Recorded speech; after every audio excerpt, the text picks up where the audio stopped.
Houston absolutely embarrasses Colorado, kicks their ass down in Houston. Coach Brian rolls with Ryan Staub. He throws for 204 yards, 1 touchdown, 2 picks. Defensive line-wise, tough to watch. Houston's offensive line was missing a couple of cats. Didn't matter. Colorado on the defensive line. Three guys went down in the game. Starters.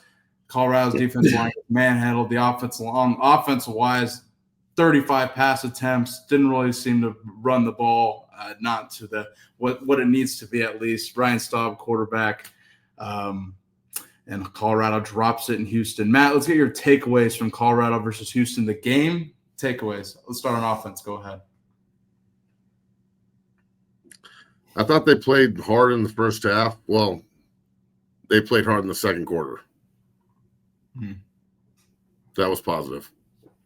I thought McPherson, the rookie defensive end, when he went in the game, you could tell that he was playing at a different speed, which is concerning because all the other guys are old.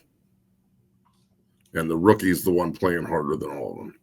Right. I'm not saying guys didn't play hard. I'm saying there was questionable effort and questionable intent and questionable putting your body on the line on defense to stop people. That's all I'm saying. And if you don't think that's true and you're too sensitive to hear the truth, then I'm sorry. That sucks for you. I didn't think the offensive line played bad. I thought the quarterback position was bad. I didn't think Staub played well at all. He played hard. Yeah. I mean, he put it on the line trying to score. That's cool. Like, I appreciate everyone's effort when they gave it. Now that we're done, playing with each other and like making everyone feel good, let's talk about what really happened. They got absolutely outcoached and absolutely manhandled physically by a team coached by a veteran coach in Willie Fritz, who has done nothing. But if you look at, he's like an older version of Matt Rule. By year 3, wherever he's at, they're going to be good. And he turned this roster over in his vision, and they built from the ground up toughness first, run the ball first. They went out and replaced their entire offensive line room. They lost 3 guys, 3 starters in the game, and it's like they got better. Dean Connors ran at will. Yeah. I am concerned about the mercenary nature of our roster. We do not have Shador, Travis Hunter, or those elite receivers to save us anymore. Miller is an unbelievably good player, but very inconsistent. And you know what? I can't blame him for being inconsistent because he doesn't know who's throwing him the ball and where the route's going to intersect. And every quarterback is different. You need to have continuity and you need to have consistency and reps in order to make those things work. And if everybody throws it differently and the timing's different and the count's different and blah, blah, blah, blah, blah, but the game plan remains the same. We have a big problem with acclimating to our talent if we have it. I know Jordan Seaton is elite. The rest of the offensive line is big. They are physical at times.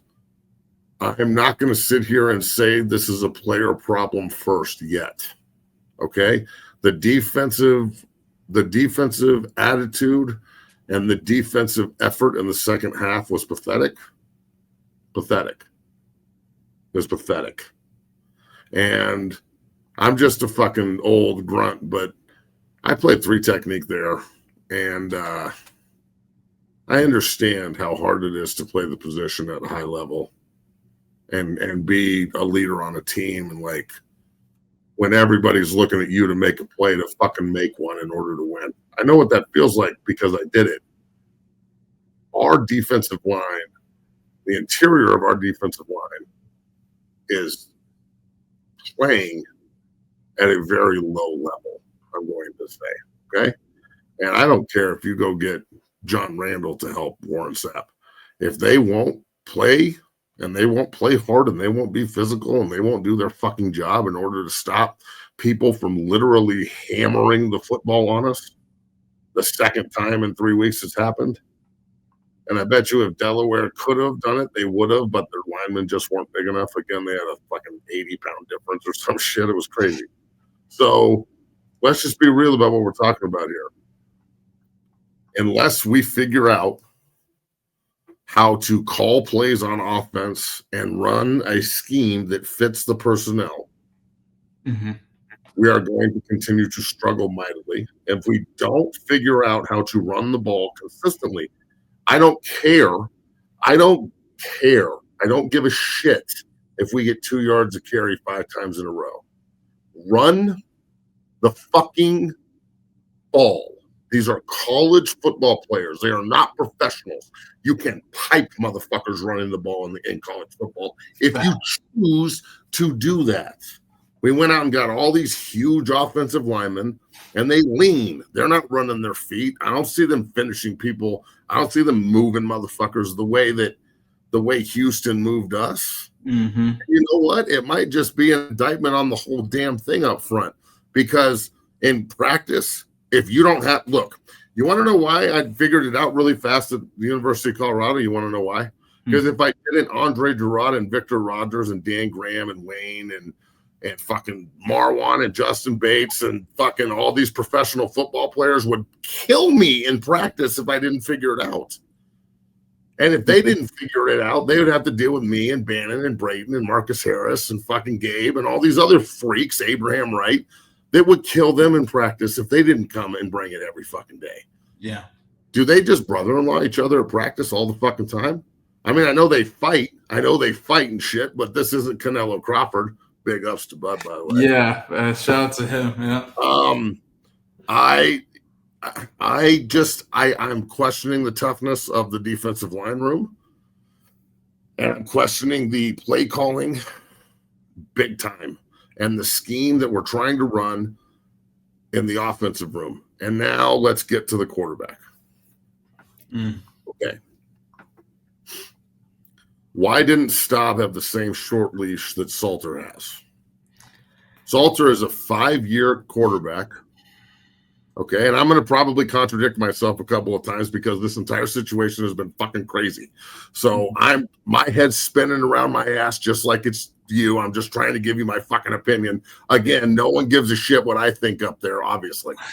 So Salter's a 5th-year senior. He's taken a team to the Fiesta Bowl. He obviously knows how to do it. It seems like the playbook doesn't fit the player. He's trying to be Shedeur Sanders, can't. Instead of acclimating the playbook to run the fucking ball, go do exactly what Georgia Tech is doing. You have enough money to hire Marshall Falk. You have enough money to hire Byron Leftwich. You have enough money to hire Pecco and Sapp. You have enough fucking money to hire anybody you want. You just got a $10 million raise, Coach Prime.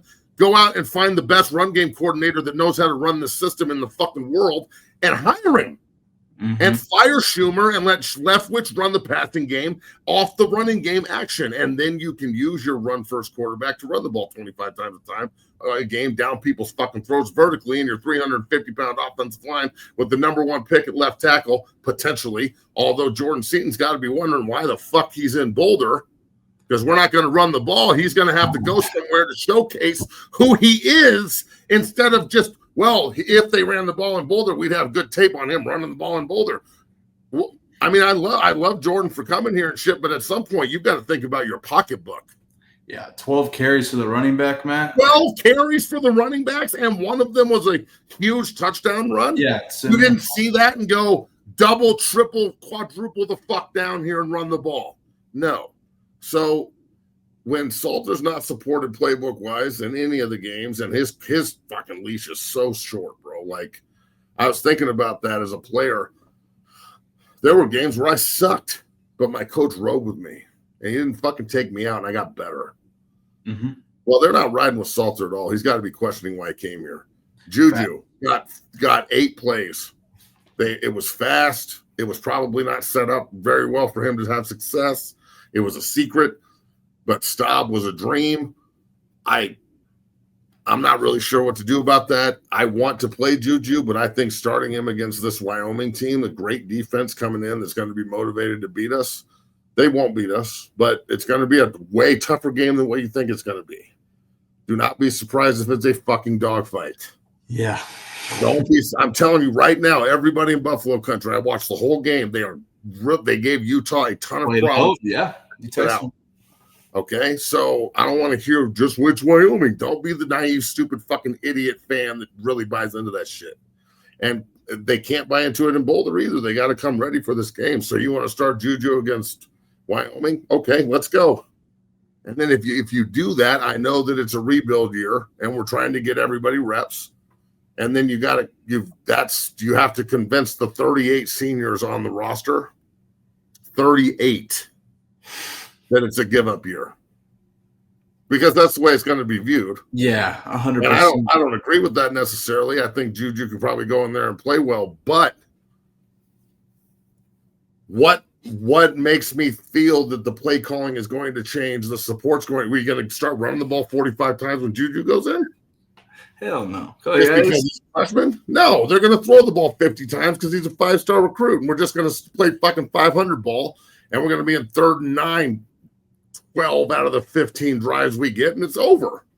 So, and then lastly with Staub. Staub did an admirable job. He played his ass off, but he's not a power 4 starting quarterback. He's a backup. He can come in and give you some fucking wow moments.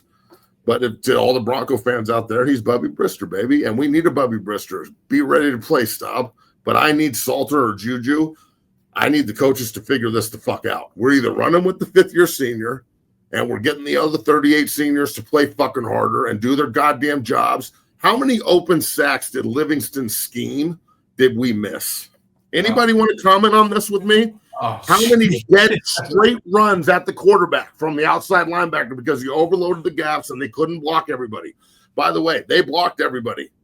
We didn't have any fucking buddy getting home ever. Like our pass rush is dog shit. There's no way that Sammy Sachs taking him off the field makes us this bad. Okay, so how many dead straight runs at the quarterback did we miss going to the wrong shoulder, reaching? Put your fucking helmet through his face. Fuck a 15-yard penalty. What are we talking about? Set the tone. Go for the football. Why aren't we fucking punching the ball out every 5 fucking seconds? What are the fundamentals being taught on that? Is it just line up and like we'll get it done on Saturday? And that's the last point I want to make before we move on.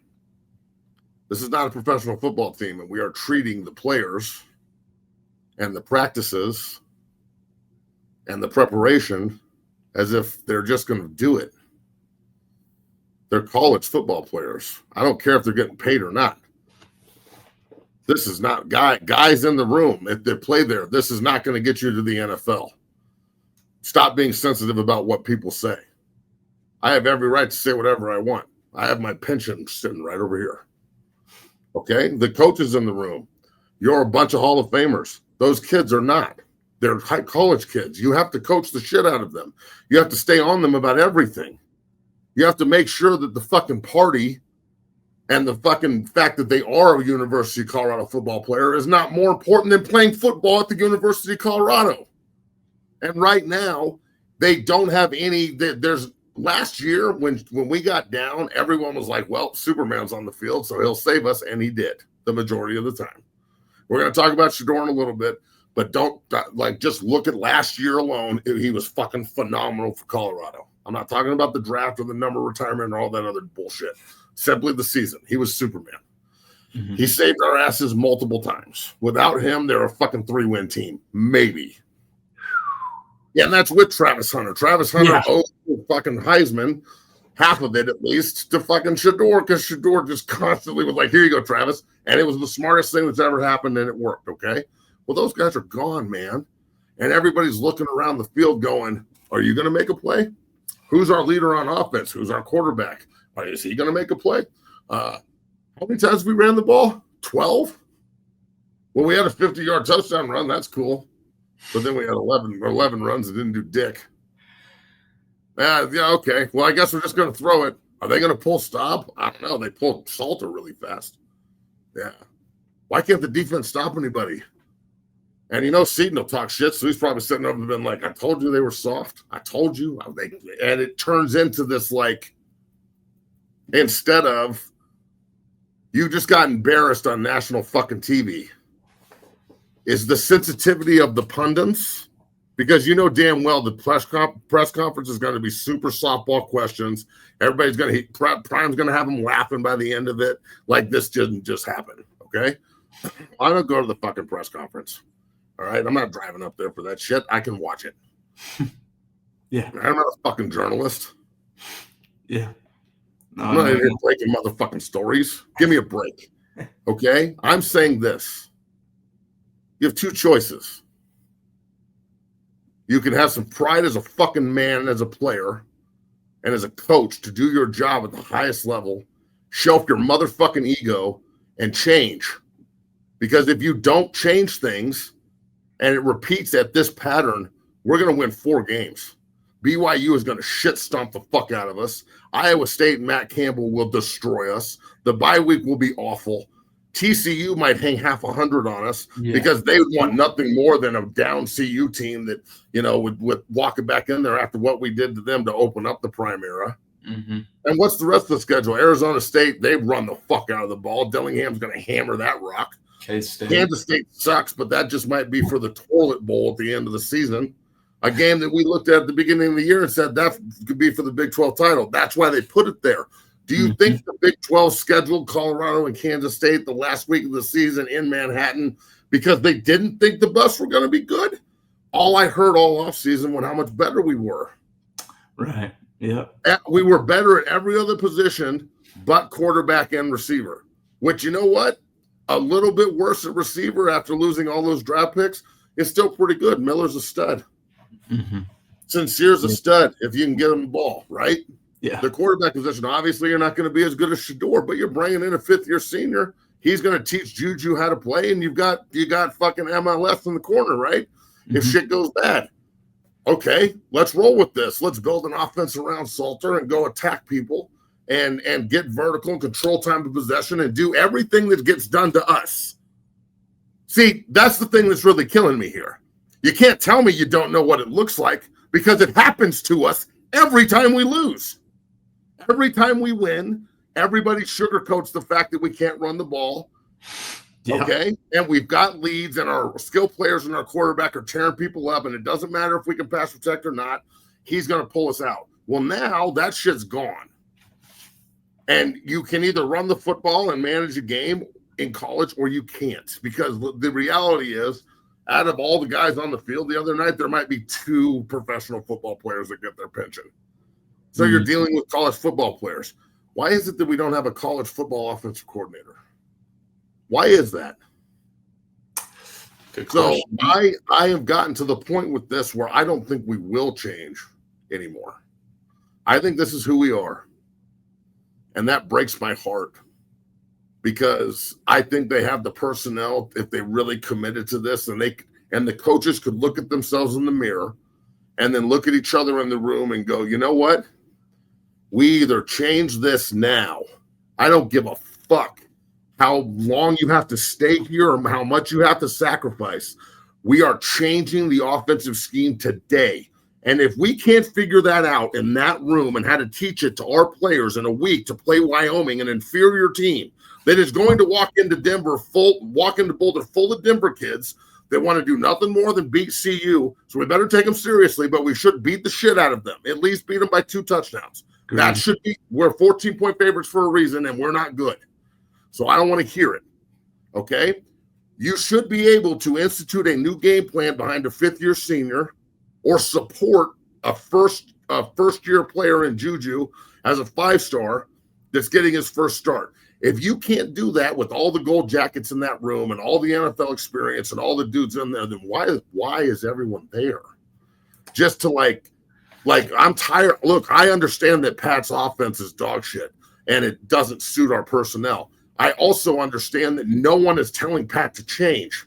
So he's just doing what he does because apparently he has free reign to do whatever he wants. No one's going to walk over to him and say, run the goddamn ball out of heavy personnel. I know they have a heavy personnel package. I know they have 13 personnel, 1 back, 3 tight ends. I know they do. I know they can put a tight end. You can't tell me you can't put Atkins, big ass at fullback, and run him in a Mike linebacker and take our 330-pound offensive line with a potential number 1 pick overall at left tackle and lean on motherfuckers and get 4 yards a pop. Yeah, we can. We refuse to do it. And because we refuse to do it, we get fucking embarrassed like we did on Friday night. And you know what? You got to put this in the vertical. If you don't, me and you are going to fight over a digital platform. I got you. Sensitivity has become more important than activity. It's what is said about the team that resonates, rather than the team looking at what is happening and fixing it. That is a fact. Just because if you can't criticize what you love, you don't love it. I bleed black and gold, bro. I want them to be successful. They have the personnel to be successful. Just change. Show the ability to morph and institute a new package and stop acting like you can't do it or it'll be too hard. Everything's hard. Winning is hard. You know this. Yeah. You're some of the best players that have ever played the game. I shouldn't have to say this shit. Warren Sapp, Marshall Falk, Leftwich, Coach Prime, Dre, and Pecco, Sapp, everybody. They don't play there. They coach there. You have to find a way to motivate these kids because obviously they don't have the same internal motivation as a guy like you. And no one does, by the way. Like, out of that group of players, every one of them is so unique in their own right. They set records and won MVPs, and they're the best players that have ever played at that position. These are college kids that need to be fucking pointed in the right direction and drilled constantly on how to do it right, and built with a foundation of toughness first, Bailey. Mm-hmm. That's what has to start in Boulder. And it's like Brett Key said, I sent you that clip. It's the same thing. I was just listening to Michigan's press conference, and I'm talking to I'm sending Roper to Nebraska this weekend. He didn't want to go to CU. Wow. Yeah, I'd rather go see Michigan, Nebraska too, dog.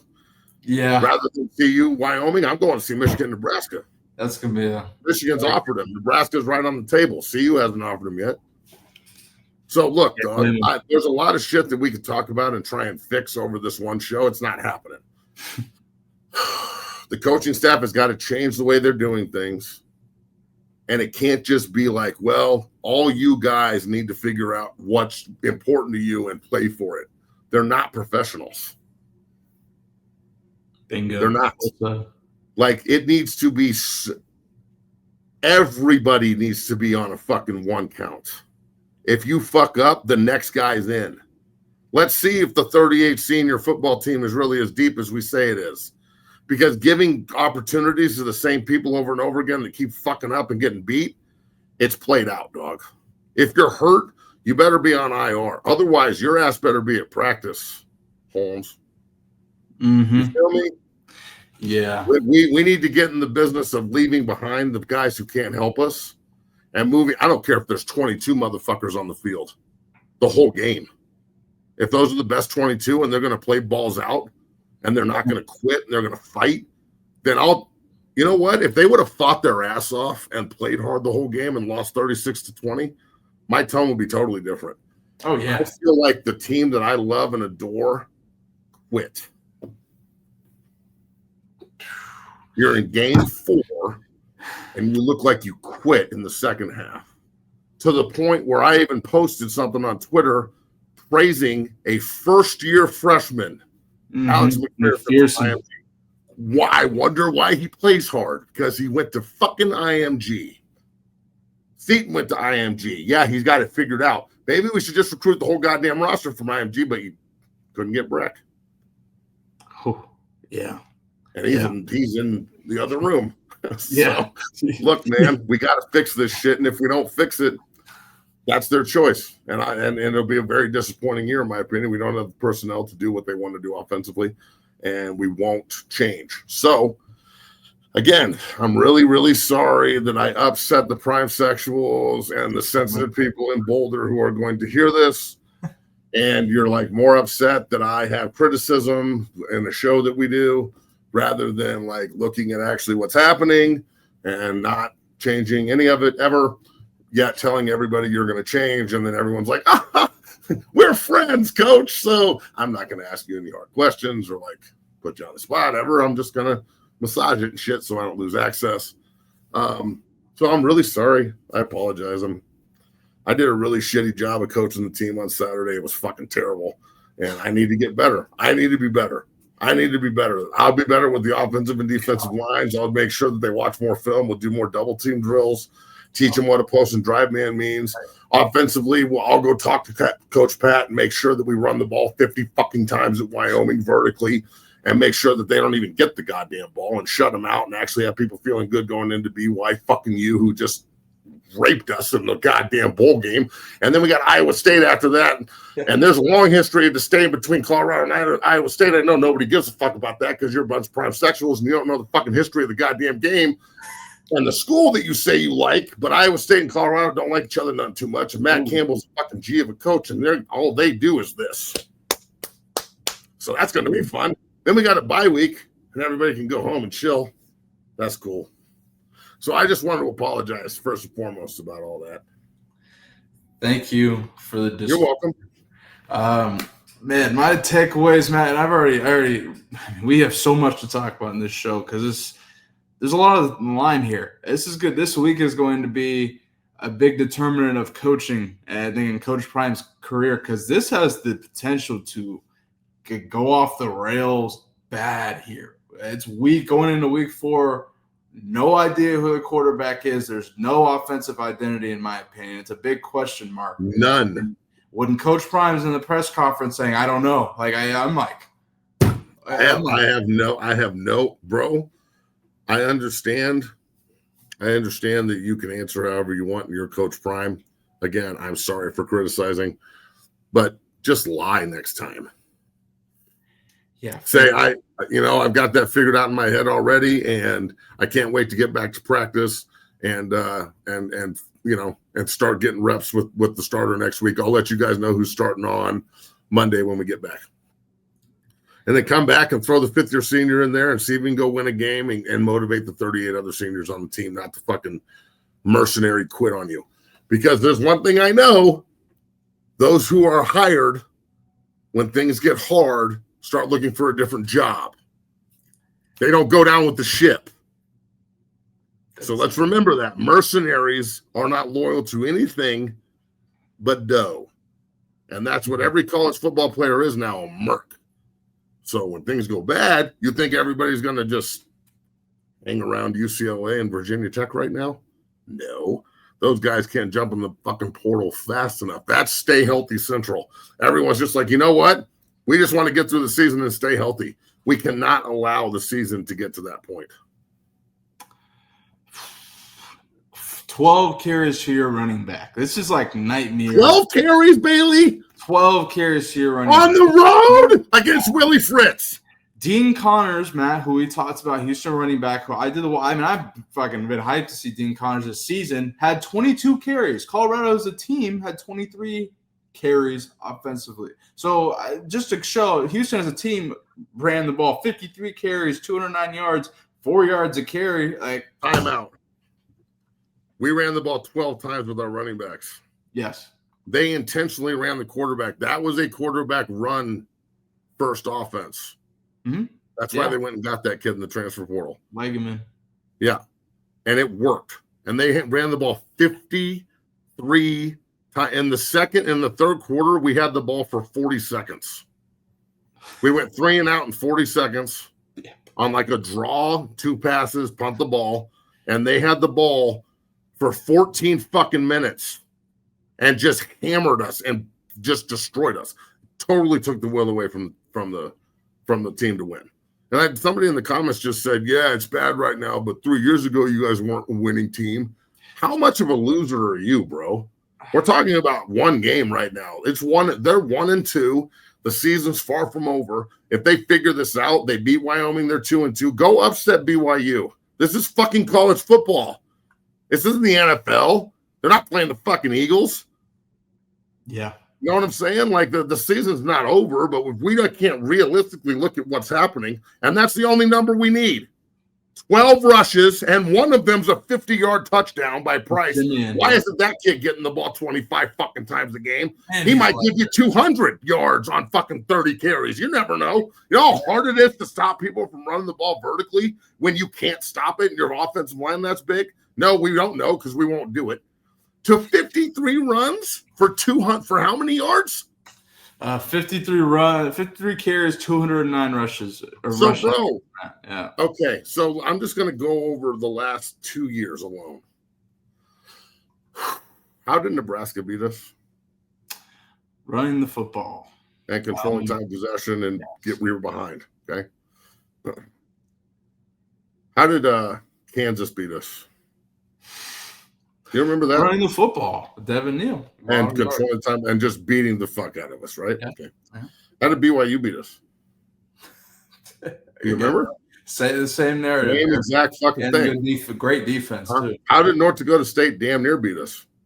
Same exact on the rock and play good defense. How did Kansas State, remember the running back from Kansas State who broke Shiloh off and was running people over at the point of contact? Remember that?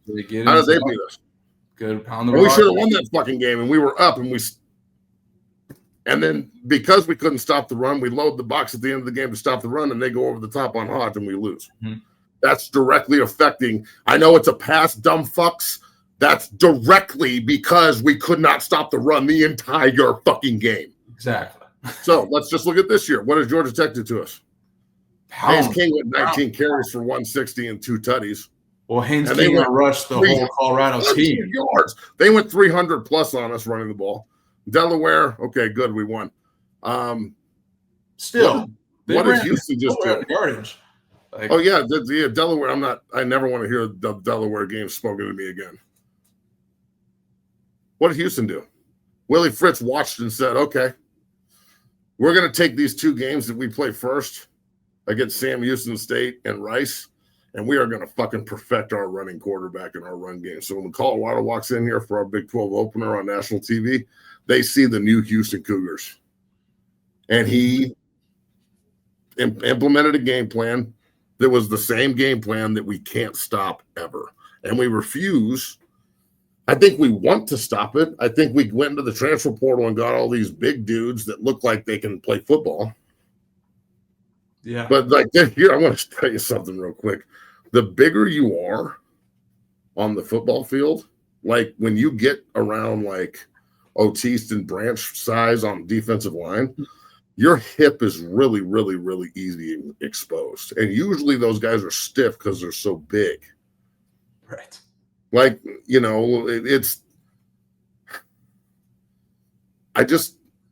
Defensive line is about effort and intensity and, just mauling the guy in front of you. And I don't see it. And it's hurting me because Warren fucking Sapp and Dominic Pecco are the coaches.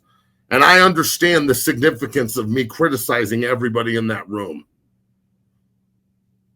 I've spoken to several people in the media in Denver today that said, yeah, we're not going to pour on Deion because we don't want to lose access. That's what they said. That's why they won't come on the show. And that's a fact. And I'm not going to name any names. You guys can do whatever you want, speculate all you want. You don't know who I fucking know. I'm saying that I know what it means when I criticize. I know how they're going to look at me and talk to me when I go up there on Saturday night with 20 of my players. Right. I know. But you know what, God damn it? I'm not afraid to stand up for what I think we should be doing. And I know I'm right. And you can't tell me I'm wrong. And they know I'm right, too. That's why they went out and got the biggest offensive line in the Big 12. Facts. The goddamn play call and the offensive personnel do not match. The scheme that we are running and the personnel we have on the field do not sync. And until someone says that to Coach Prime in the room, he's going to continue to believe we can't change. If we can't change with all those guys on the staff, man, then we are in real, real, real trouble. We might win another game or two. That's great. But good teams, even average teams, Houston's not good. They're rebuilding. They were dog shit last year. Yeah, seriously. We would have beat this team last year by 40 fucking points. Yeah. They just mollywopped the fuck out of us. This is not a joke. Stop with all this. 3 years ago, you weren't any good. Wow, what are you so upset about? You fucking loser? Are you serious? I mean, that's a failure to want to call out what it is. That's just sitting here and saying, well, it's better than what it used to be. I mean, again, you're never going to achieve real success being like that. It's just going to go in a circle.